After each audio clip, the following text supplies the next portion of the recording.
venir sur lui. Et voici une voix venant du ciel déclara, celui-ci est mon fils bien-aimé. Je mets en lui toute ma joie. Nabandi Nekolanga eza verset oyo a esika a telemeli makasi oyo ko gango la biso lelo ko la ete ya solo Yesu mwana na Nzambe Yesu penza azali Nzambe kino musika. Meba Nekolanga eloko nini na boyebisa na bino. Na verset oyo na muti kotangela bino ya Matthieu 3:16-17. Bokanga eloko oyo na lobi na bino ya celui-ci est mon fils bien-aimé. Bokanga ya mo peto na kolakisa bino eloko oyo boyebaka te ndeko pa yebi ya mote. Kaka na verset wana soki tokei na yango na la Bible de Jérusalem oyo ndeko nanga peut-être azwa ntango mosusu chance te ya kozala nango na ndako po ete baimposteur le romain bagarda yango mpo na bango moko balingi kolakisa yo te po ete soki balakisi yo mwana ya kongo oyo yo lelo ozwaka biso na pokwa okoyeba bosolo oyo eza na kati ndeko na ngai nzamwana koyeba bosolo oyo ezalaki na kati mpe akoya kozala elongo na biso bandeko na ye oyo tozokoloba kaka obene na susi ya bosolo kasi toyo bango te mpo na koluka koboma na mokanda wana ya Bible de Jérusalem balobi nini parce que verset wana nauti kotanga yango na la Bible normale lui c'est bon bino nyonso boyebi yango bayekoza nango kotanga mpe bokomona na la Bible de Jérusalem yoka balobi ntia matoni aya été baptisé aussitôt Jésus monta de l'eau et voici les cieux s'ouvrir il vit l'Esprit de Dieu descendre comme une colombe et venir sur lui. Et voici une voix venir de cieux disait, celui-ci est mon fils bien-aimé qui a toute ma faveur. Est-ce que bandeko nanga besoin yoka? Na yebite soki besoin comprendre eloko ezali awa. Balobi toujours répéter eloko wana. Celui-ci est mon fils bien-aimé qui a toute ma faveur. Mais ndeko nanga na Biblia oyo nazotanga sikoyo ezali ya Bible de Jérusalem oza na bino oyo église catholique ebomba elakisa na bino te bakoki kolakisa na bino te na suka ya 17e verset wana na chapitre oyo nauti kotanga il y a une lettre K il y a une lettre K soki etangi na suka ya 17e verset ndeko nanga soki aza na Biblia yango soki aza nango te aluka yango po eza très important. Il y a une lettre K, oza, lettre explicative du verset Kotanga. Que dit cette lettre explicative? Notification et ABC. Ça nous renvoie à ceci. Cette parole désigne d'abord Jésus comme le vrai serviteur annoncé par Esaïe le prophète. Nabandi de Kolanga Yebi, Esaïe Moussaka Kouyaya.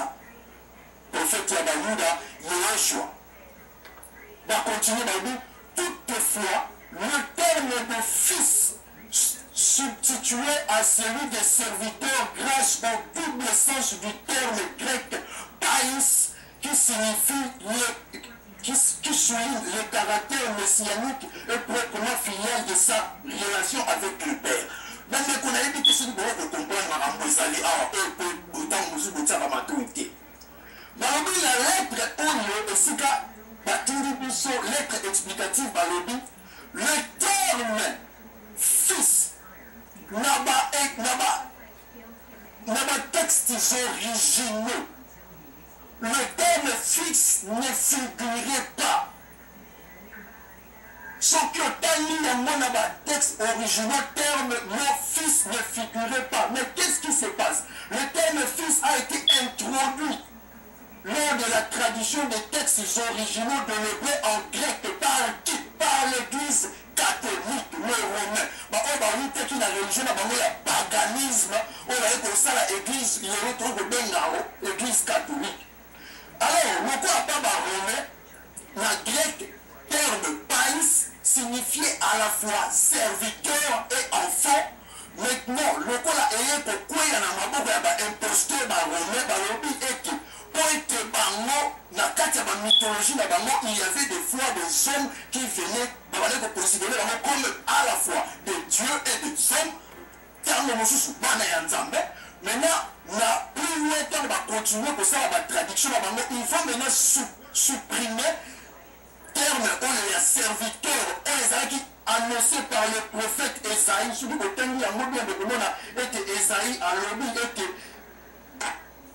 nzambe atindi ngai koyebisa ete baponi oyo mosali na ye oyo nanani apesi mosala ya koteya maloba mpaster ndeko na biso ayebi makambo na ya koloba mpo atangaka yango na bible. Alors au lieu ya koremettre le terme serviteur oyo eza abent normalement en hébreu et puis en tout en arabe lokola biso nyonso toyebi yango mais vraiment maintenant bakochoisir bapréféré kosupprimer le terme serviteur oyo eza na kati ya pays parce que ndenge nalobi ça signifie à la fois serviteur et enfant basupprime yango mpo batika fils de Dieu.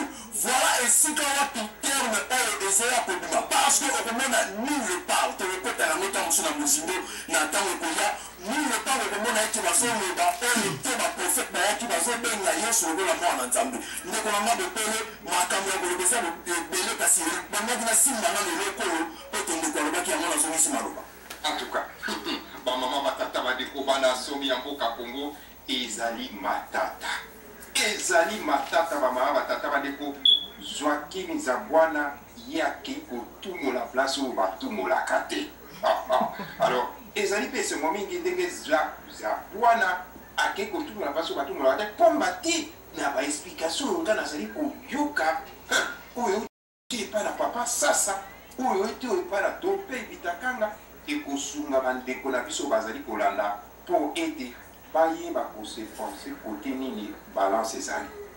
nazonga nao na États-Unis d'Amérique na États-Unis d'Amérique epai wapi ndeko za bwana zwakimi azali mpo ete akoka nanu korepondre nano biso na balandi banso na ngai oyo modérateur oyo azali kosala masolo oyo nakoka mpe koyoka kozwa mpe maboyebi. Alors ndeko zwa kimi za bwana nga ndenge natuna nono parce que awa dompe alobi boye alobi yo pesa nano ye nano explication na likambo oyo yo lobi wana na mwa mituna nga nasilaki kotuna yo ete yesu azali nzambe abi yo yebisa nano biso nano jésus azali nzambe lolenge kani ndeko na ngai olakisa biso mpe verse na kati na biblia yo lobi otanga biblia mobimba osilisa olakisa biso esika yesu masiya alobi ke ye azali nzambe oyo asali mokili oyo ya mibale yalobi me yo olobi wana olobi ke adamu na eva bazali bakoko na biso c'est-à-dire ke yo ozwakimi mwana ya kolo moto moindo yo ozali solo mpenza mwana ya adamu na eva oyo biso nyonso toyebi ke adamu na eva baza kopresente biso ye toyebi ya solo mondele ndenge nini yo koyi kobima moto moindo alisi ya inyo ya babla mibale yo mekana okolakisa biso lolenge kani biso tozali bana ya adamu na eva.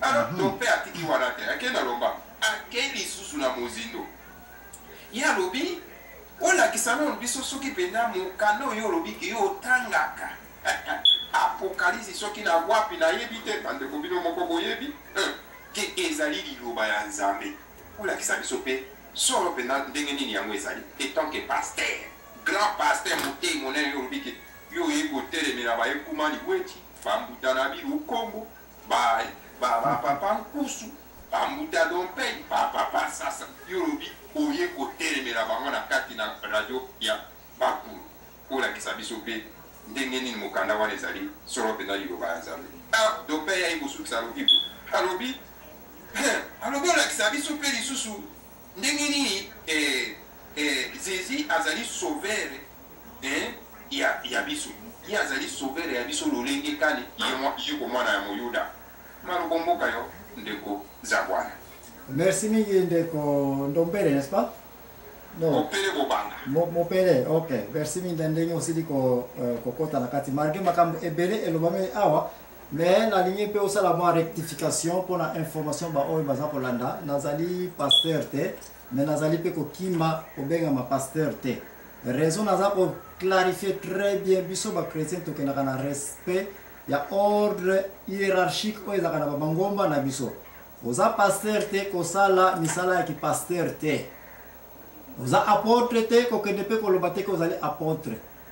Bref, la discipline chrétienne tozali nango à partir ya rabuni na biso tozwi ordre ifo ezala na ndako na ye. Je ne suis pas un pasteur. Makambo nyonso nakoloba oyo nakozwa charge yango en tant que disciple de Jésus. Mais jamais nakende kokosa bapasteur na trouble mpo nakende kosambwisa religion chrétienne que voilà, il y a un pasteur qui a dit ceci, cela, donc rectifier.